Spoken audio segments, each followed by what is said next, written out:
Hey, Sean here.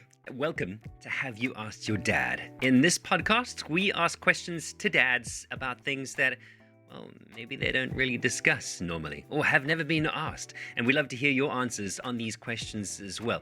Terrence Mentor and myself, Sean Lurtz, explore a range of topics. And in this particular episode, we discuss what we thought we would be like as parents before we became parents.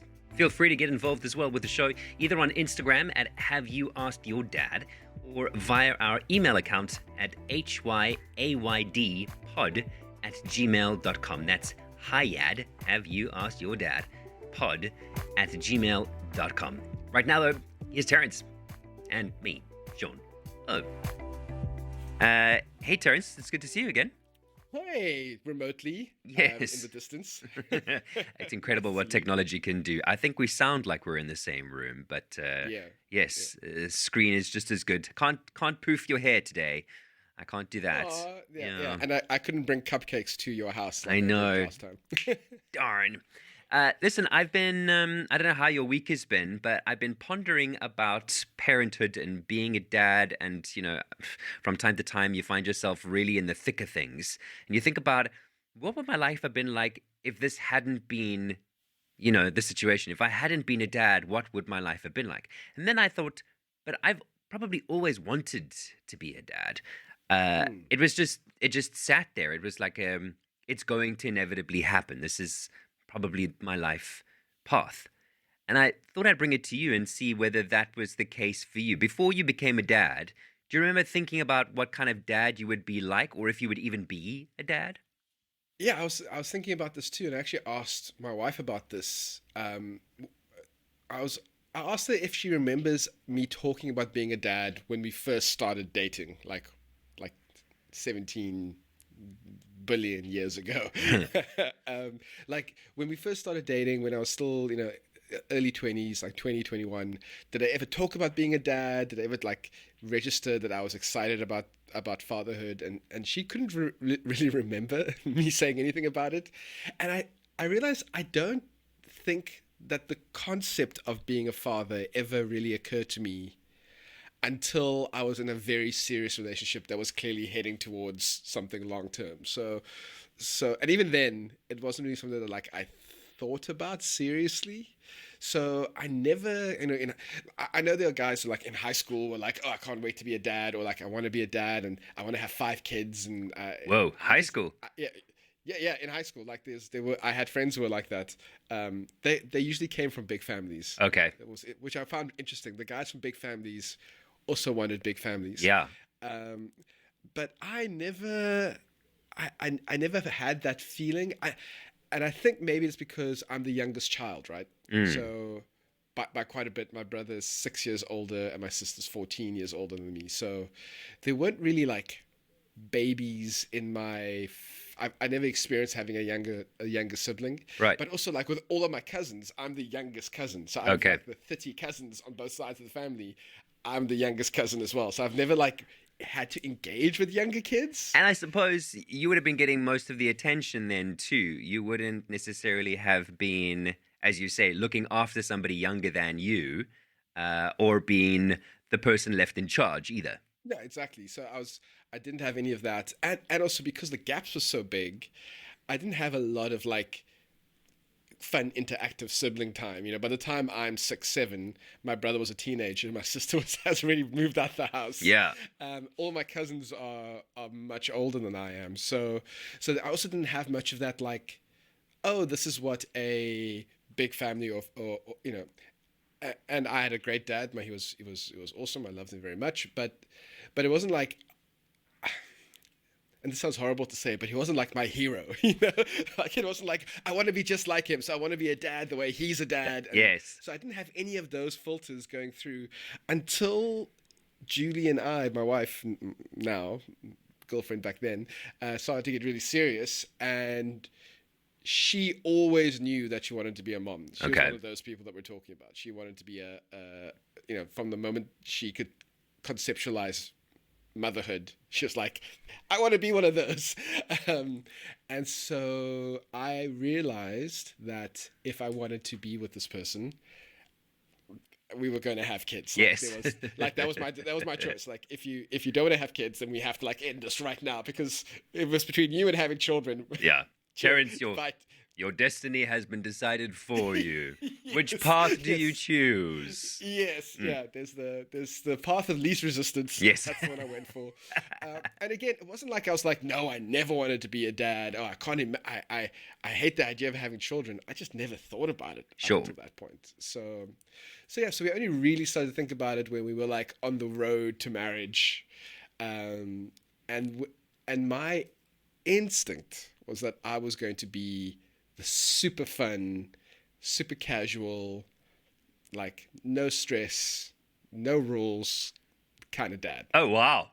That's what I thought I was going to be like. Maybe you tell me what you thought about yourself, about fatherhood, and then we can compare Oh, yeah. what Wow.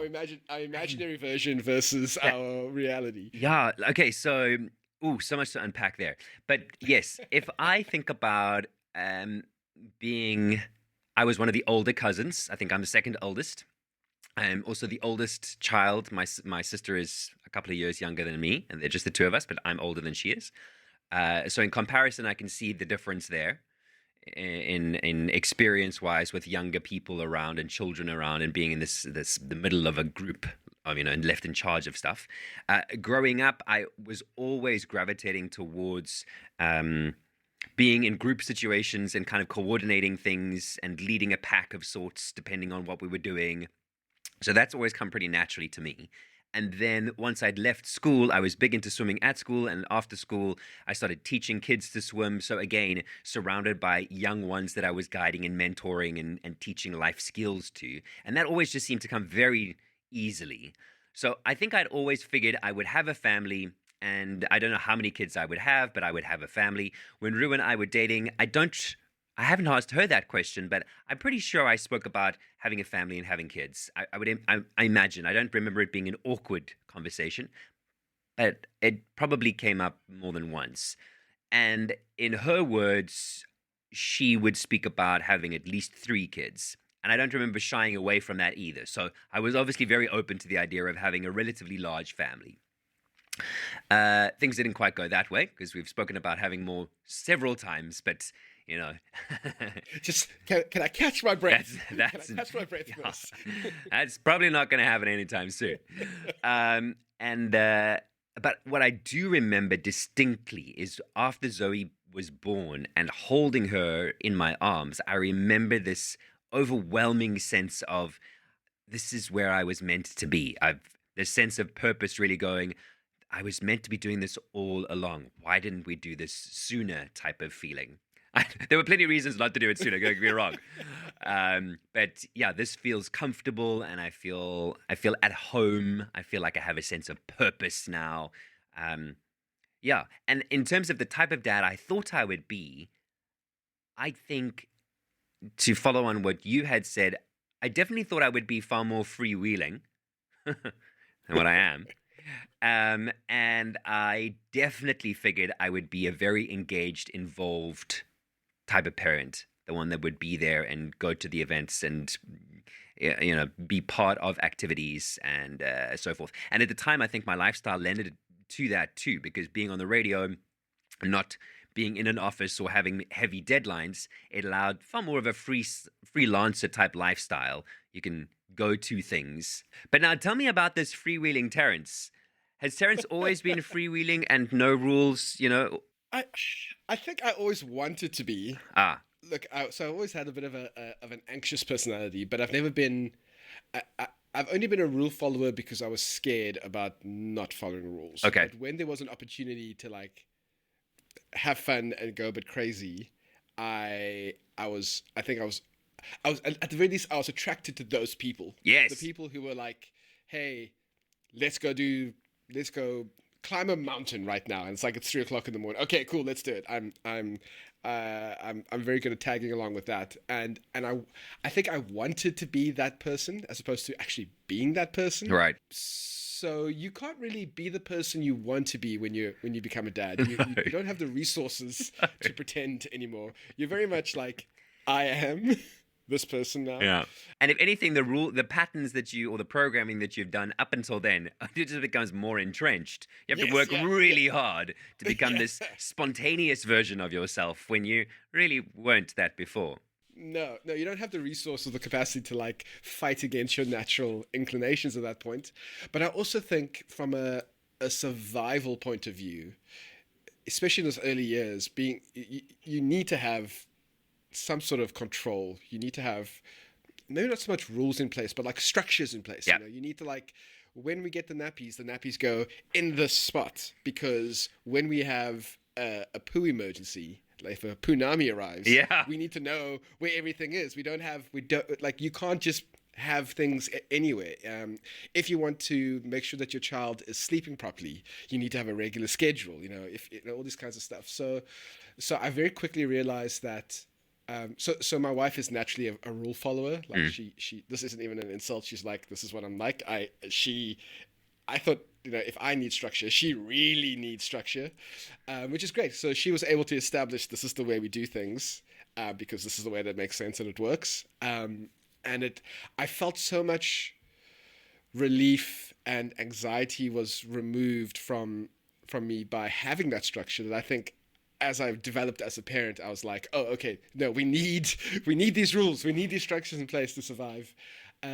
What you were saying also about being a connected dad and an engaged dad, I realized I actually kind of thought I'd be a lot more aloof. I think my idea of myself as a dad would be like I'd be the dad who like sat on the couch and watched sports all the time and Okay. told his kids to get beer for him and like kids are should not be seen nor heard kind of thing, a little bit old school. Yeah.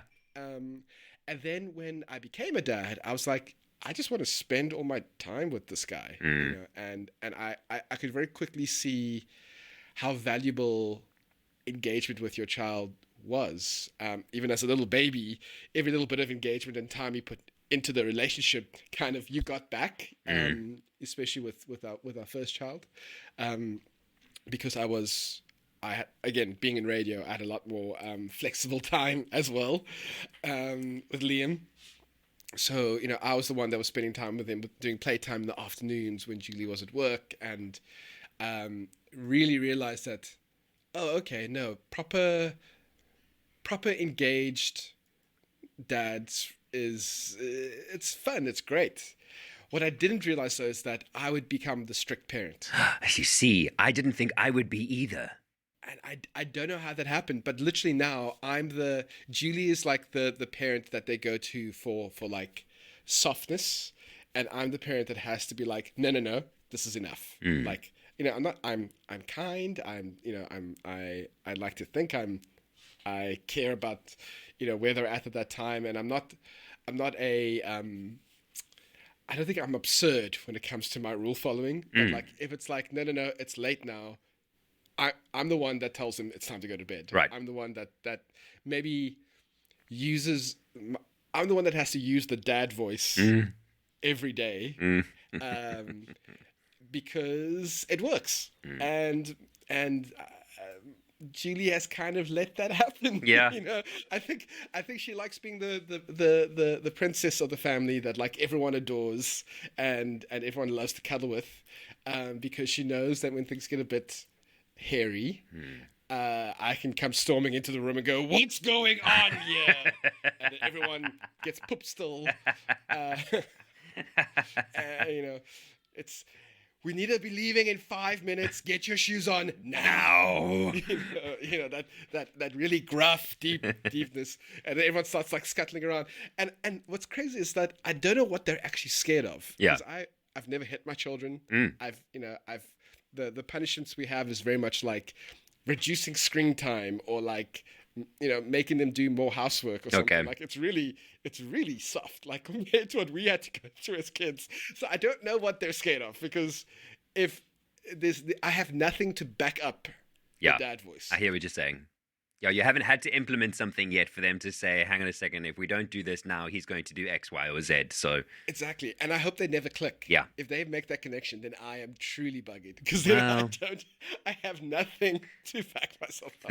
They haven't hit the teen years yet, so Yeah, so we're gonna see what that's like. Uh, So, uh. so you're also the strict dad. Is that what you're telling Well, me? I mean, definitely with regards to Zoe and developmental delays and so forth, I was the one that said, okay, so when do we start doing the disciplining? Because she's going to take a while before she cottons on to what the instructions are. So if we don't start disciplining at the age of 3, right, then by the time she's 6, 7, or 8, she might still be kicking or grabbing or squeezing or something, and she's just going to get stronger and taller and more adamant on things. So I definitely brought that up before anybody else did.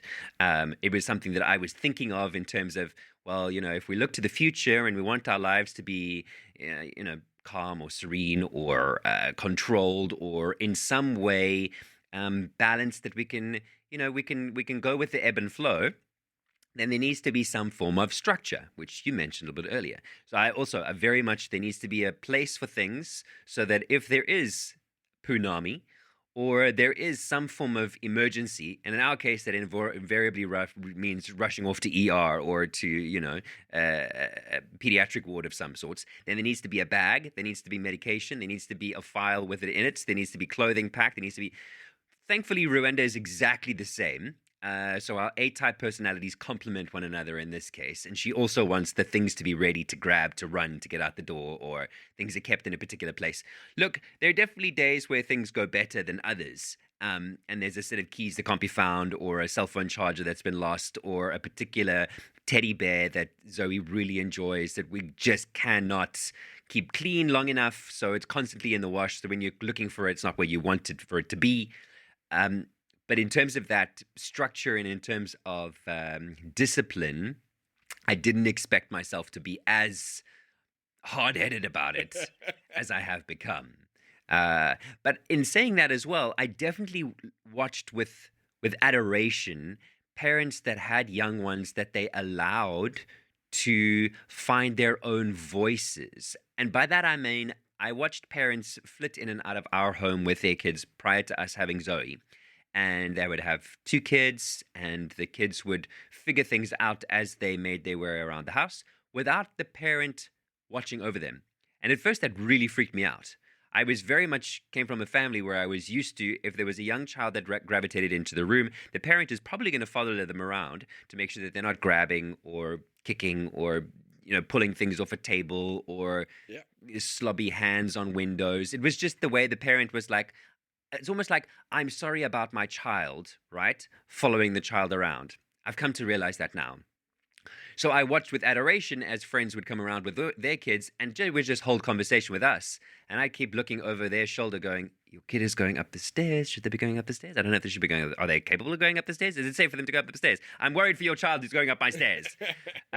Or your child's standing at the glass door and my dog's on the other side of the door barking and yapping, and that noise that the dog is making me really anxious, but you don't really seem to care about that. So you're letting your child figure out the world around them on their own. And that, I must say, again, I I don't think I could do that. I thought I would be able to do that, but I wasn't able to follow through in that regard.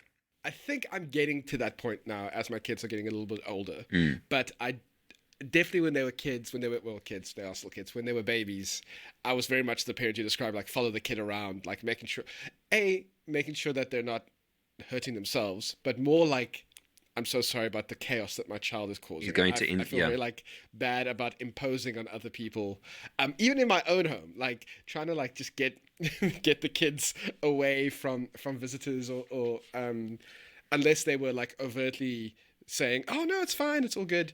I'm hoping as they become older and as they develop, we're kind of in a phase now where everything that all the strictness that I'm imposing on them is to like help them cope in the world. Yeah. So like Liam has this thing where he'll like be doing something, playing with cards or doing something, and he'll put it down wherever he is, and he'll just get up and leave. And I'm like, no, dude, that doesn't fly. One day when you're 20 and you're living in digs or you're living somewhere by yourself, this isn't a good habit to have. So I'm helping you kick that habit now. Mm. So that's kind of the phase that I think I'm in, and I'm kind of using all of my need for control, and I'm I'm using that as an excuse. So no. We clean up after ourselves, not because I cannot handle you not cleaning up after yourself. We're doing it because you need You to learn need to how to learn clean up this. after yourself. Yes. You know. So, but there are other things where I'm starting to be more relaxed. Like when it weirdly, this sounds really bad. I'm not sure if I should even say this. Oh, I'm more relaxed about their safety than I used to be. that's so interesting. The other thing, and maybe the last thing that I would say about myself having been thinking about being a dad, I didn't consider myself to be the type of person that's going to do as much research about stuff that I do. I mean, I've always shopped around. Let's be honest here. I've always gone, well, can I get this product cheaper somewhere else, or is there something of better quality that's just as whatever the case might be? But to the extent that I do it now, it's almost a little bit of an inertia. Like prior to making that decision, I had to make 110% sure that this is the right thing and it's gonna last as long as it can. I didn't expect for myself to be like that. And slowly but surely, I can see that that is also becoming less of a thing. It's slowly but surely becoming more of a, okay, well, if we need it and I have researched it, enough, I can let it go now. I can let it go. I don't have to keep researching and keep reading and keep looking and keep on. Maybe as an extent to that, I didn't consider myself to be the type of dad that would be as protective as I have been. And maybe under the circumstances, it's not too surprising. But yeah, that was another thing that I hadn't considered myself to become. And maybe slowly shedding those shackles. I was going to ask, like, do you think that you are or you were like that because you're saying that you're not as much as you used to be because of your situation, because of like the circumstances that you found yourself in, where there was so much information that you needed to like understand Yeah. from the very beginning. That I mean, just becoming a dad. Whew. There's like a tsunami of information you have to take on. You had like a second and third tsunami that you had to Wait, like yes. absorb as well. Yes. Like, for example, being in the hospital and having Zoe hooked up to SATS monitors, right? That would just constantly beep because the monitor wouldn't fit her finger properly. So she would move, and then because she's really small, and those little monitors that they wrap around their fingers to measure their pulse and whether they're breathing, and strapped onto the chest and so forth. So the monitor wasn't trustworthy enough. You're in the hospital, but you're still not quite trusting the machine. Now, when you've been there for 2 months and they say it's time to go home, and you go, well, I need one of these at home then, because I don't quite trust the machine, but I trust the machine more than I trust myself. So to the extent when you start researching that type of equipment, and you don't trust your own intuition, and then they say, well, maybe, I mean, you can't take one of these home, Sean, but maybe you can look into one of those monitors where the child lies on the monitor, and then if the child stops breathing, it would tell you within split seconds. I'm like, it's far more likely that she has a seizure than and that causes her to stop breathing. And if she has a seizure, there's no telling how long it's going to realize, how long it's going to take for that machine to realize that she's stopped breathing because the seizure has come in between. Anyway, and so then we did enough research to eventually go, you know what? It's not worth it. That's not the right thing. Let's just sleep in her room on her bed to make sure that she's good breathing and she's not having a seizure. Yeah, so I guess, like you quite rightly say, circumstances have definitely aided or pushed that tendency a lot more. And now that she's 6 and 2022 is completely different to the previous 5 years, as I've said before, it has become a little bit better in the type of prep and research that we do. But again, we're A-type personalities. I don't think that background reading or research and investigating is ever going to go away. But I'm getting to the point where I can understand, okay, enough is enough now. Three pricings is plenty. I don't have to do 15, Yeah, I've read every review of this product. Yeah. On the first 3 pages of Google search. I understand what it's about. Yeah. If I could retain the information too, that would be an extra sweet skill. Yeah, so I suppose over time you slowly become to learn that the parent that you thought you were going to be, there are elements of that in your parenting style, but in a way you end up being more than what you expected for yourself to be, whether it was a good more or a bad more, but there's always more than what you anticipate your parenting style will be. Thanks so much for listening to this episode of Have You Asked Your Dad? And maybe you'll find yourself asking your dad these questions, or your spouse for that matter. Feel free to send us their answers on our Gmail account, hyaydpod. That's Have You Asked Your Dad at gmail.com. Or, of course, get involved via our Instagram account. You can search for us there at Have You Asked Your Dad. Thanks so much for getting involved. As per always, we'll be back again next week with more questions for you to ask your dad and to ponder over. And if you have a suggestion for a question you'd like to pose to us, you're more than welcome to send that through as well. Until next time, ciao.